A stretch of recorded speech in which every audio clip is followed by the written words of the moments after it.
শিক্ষক শিক্ষিকাদের পুনর্বহাল এবং শিক্ষাকর্মীদের চাকরিতে পুনর্নিয়োগের দাবিতে আসানসোলে পদযাত্রা করল চাকরিহারা শিক্ষক শিক্ষিকা এবং শিক্ষাকর্মীরা। যোগ্য শিক্ষক শিক্ষিকা অধিকার মঞ্চের পশ্চিম বর্ধমান শাখার উদ্যোগে এই পদযাত্রা করা হয়েছে। শুক্রবার আসানসোলের ট্রাফিক কলোনি থেকে পদযাত্রাটি শুরু হয়ে বিএনআর মোড়ে গিয়ে শেষ হয়। এই পদযাত্রার মাধ্যমে গণস্বাক্ষর অভিযানও করা হয়েছে। এই গণস্বাক্ষর পত্রটি রাজ্যপালকে দেওয়া হবে বলে জানিয়েছেন চাকরিহারা শিক্ষক শিক্ষিকারা। বিষয় কি বলেছেন শিক্ষক শিক্ষিকারা, শোনাবো আপনাদের। এখানে একটি পদযাত্রা মানে প্রতিবাদ সূচক পদযাত্রা এখানে আমরা আয়োজন করেছি। পদযাত্রাটি আসানসোলের ট্রাফিক কলোনি থেকে শুরু হচ্ছে এবং পদযাত্রা হবে আমাদের আসানসোলের বিএনআর মোড় পর্যন্ত। সেখানে আমরা উপস্থিত হয়ে একটি পথসভার কর্মসূচি গ্রহণ করেছি। পথসভার শেষে গণস্বাক্ষর অর্থাৎ আমাদের যে প্রতিবাদ মিছিল আজকে করা হয়েছে, সেই প্রতিবাদ মিছিলের সপক্ষে যারা রয়েছেন, এই যে যোগ্য শিক্ষক শিক্ষিকা শিক্ষাকর্মী বৃন্দ যারা রয়েছেন, তাদের আজকে যে চূড়ান্ত দুরবস্থা, তাতে যে সমাজে যে একটা খুব প্রভাব পড়ছে, ছাত্রছাত্রীদের উপর যে তার প্রভাব পড়ছে, শিক্ষা ব্যবস্থা আজকে ভেঙে পড়েছে, ছাত্রছাত্রীদের শিক্ষার অবস্থা আজকে বেহাল হয়ে গেছে। তো তারা এই যে আমাদের পাশে যারা রয়েছেন, তারা সেক্ষেত্রে আমাদের সঙ্গে যে সঙ্গসাথীরা রয়েছেন যারা শিক্ষা অঙ্গন ছাড়াও অন্যান্য আরও বিভিন্ন ব্যক্তিবর্গ যোগদান করছেন, তাদেরকে একটি গণস্বাক্ষরের ব্যবস্থা আমরা তাদের করেছি, যারা আমাদের সাপোর্ট করছে। এই কর্মসূচি আজকে আমাদের রয়েছে। এই যে গণস্বাক্ষরটা কোথায় পাঠাবেন? আমরা গণস্বাক্ষরটি নিয়ে রাজভবনে রাজ্যপালের কাছে আমরা একটা সাবমিট করতে যাবো। একটা যে আদালত একটা রায় দিয়েছে, তারপরে আপনারা রাস্তায় দেখুন, আদালতের 3 তারিখে মানে এপ্রিলের 3 তারিখে একটি সিজিআর বেঞ্চ থেকে রায় ঘোষণা হয়েছিল যে 26,000 যে শিক্ষক শিক্ষিকা শিক্ষাকর্মীবৃন্দ, যেটা হাইকোর্টের রায় ছিল, সেটাকে পুনর্বহাল রাখা হয়েছে। কিন্তু এটা একটা পরিষ্কার ব্যাপার, সবাইকার কাছেই পরিষ্কার যে একটা কোনো চাকরির পরীক্ষাতে বা কোনো পরীক্ষাতে 100% দুর্নীতিযুক্ত ব্যক্তি থাকতে পারে না। এটা কিন্তু একদম জলের মতো পরিষ্কার। তো সেই ক্ষেত্রে দুর্নীতি করেছে কিছু সংখ্যক ব্যক্তি এবং আমাদের রাজ্য সরকার সেই দুর্নীতির সঙ্গে সরাসরি যুক্ত, এটি প্রমাণিত হয়ে গেছে। তার দপ্তর দুর্নীতির সঙ্গে সরাসরি যুক্ত। যে দপ্তর দুর্নীতি করেছে, শাস্তি কেন তাদের হলো না? সেই দপ্তরকে কেন আবার পুনর্নিয়োগের জন্য দেওয়া হলো, তাকে দায়িত্ব দেওয়া হলো? তো এর বিরুদ্ধে কোনো কিছু অ্যাকশন নেওয়া হলো না। অ্যাকশনের এই রায়ের মধ্যে ভুক্তভোগী হলেন কারা? নিরপরাধ যারা যোগ্য শিক্ষক শিক্ষিকা এবং শিক্ষাকর্মী। তাহলে যারা দুর্নীতি করেছে তাদের কোনো শাস্তি নেই? আমরা কেন সেটা মেনে নেব? যারা সত্যি করে দুর্নীতি করে চাকরিটি পেয়েছে, তাদেরকে দুর্নীতির জন্য উপযুক্ত শাস্তি দেওয়া হোক। তাদের দুর্নীতির দায়িত্ব আমরা বহন করব না? কি দোষ আমাদের? আমাদের পরিবারের যে সদস্যরা রয়েছে, যারা যে পরিবারের সদস্যরা আমাদের এই চাকরির উপরে নির্ভর করে যারা বেঁচে আছেন, কি দোষ তাদের বলুন? আজকে শিক্ষা অঙ্গনের যে বেহাল দশা, ছাত্রছাত্রীদের যে বেহাল অবস্থা, কোনো কোনো স্কুলে এমন হয়েছে যে হয়তো 19 জন শিক্ষক শিক্ষিকার মধ্যে 17 বা 18 জনই তাদের চাকরি চলে গেছে। তো সেইখানকার কী অবস্থা? ছাত্রছাত্রীদের কি তারা শিক্ষা পাবে?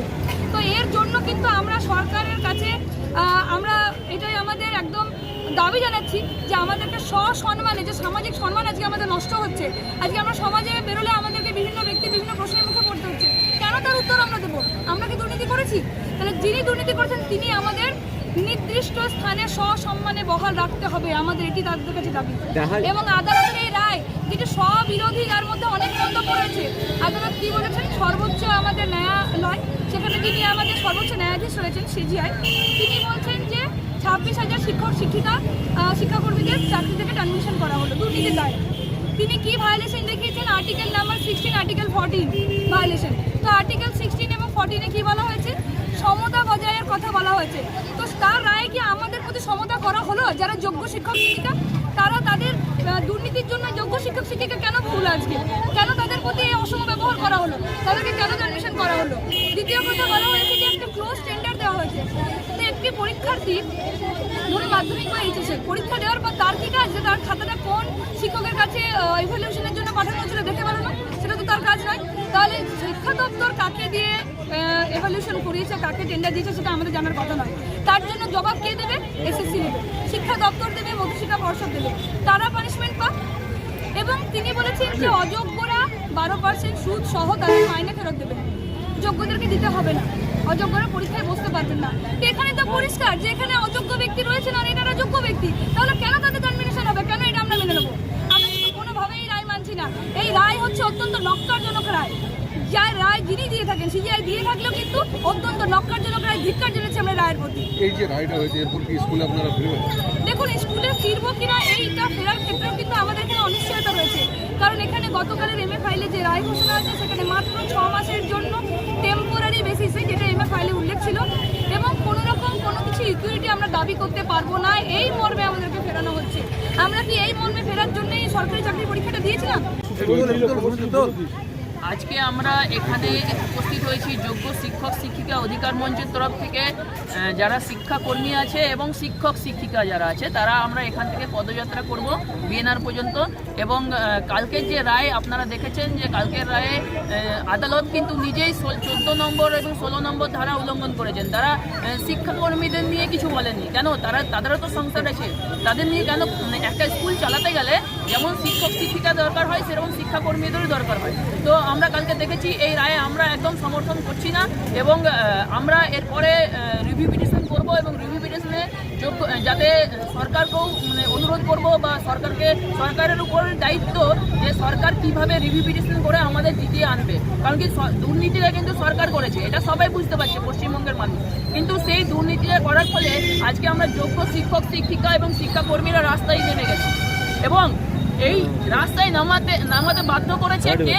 না সরকার। তাহলে আমাদের এই পজিশন থেকে ফিরিয়ে আনা, আমাদেরকে পুনর্বহাল করতে সরকারকেই করতে হবে। কারণ কি সরকার দুর্নীতি করেছে, সরকারকে ব্যবস্থা করতে হবে কিভাবে আমাদেরকে পুনর্বহাল করতে পারে। দেখা যাচ্ছে যে ডিসেম্বরের মধ্যে যে পরীক্ষা আছে তাদেরকে চাকরি করতে হবে, আর আবার নতুনভাবে পরীক্ষা নেওয়া হবে।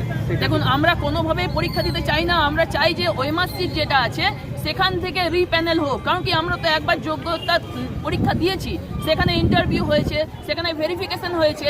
আমার একটাই প্রশ্ন, যারা বলছেন যে পরীক্ষা দিতে হবে তাদের কাছে একটাই প্রশ্ন, যে 47 পেয়েছে ওএমআর সিটে তাকে আপনি যোগ্য বলতে পারছেন না, আর যে 8 থেকে নাম্বার বাড়িয়ে 47 পেয়েছে তাকে আপনি অযোগ্য বলতে পারছেন। এটা কিভাবে হয়? তাহলে যে 47 পেয়েছে, 55-র মধ্যে 47 পেয়েছে তাকে আপনি যোগ্য বলুন, আর যে 8টা গোল করে 53 পেয়েছে তাকে অযোগ্য বলুন। তাহলে একই ওএমআর সিট থেকে যখন যোগ্য অযোগ্য বিচার করা যাচ্ছে, যখন আপনি বলতে পারছেন যে আমাদেরকে টাকা ফেরত দিতে হবে না কারণ কি আমরা আনটেন্টেড, যখন আপনি বলতে পারছেন যে you are from which category, tainted or untainted, তাহলে আমরা আনটেন্টেড আমরা বলছি, আপনিও বলছেন, তাহলে আমাদেরকে কেন আপনি রাখতে পারছেন না?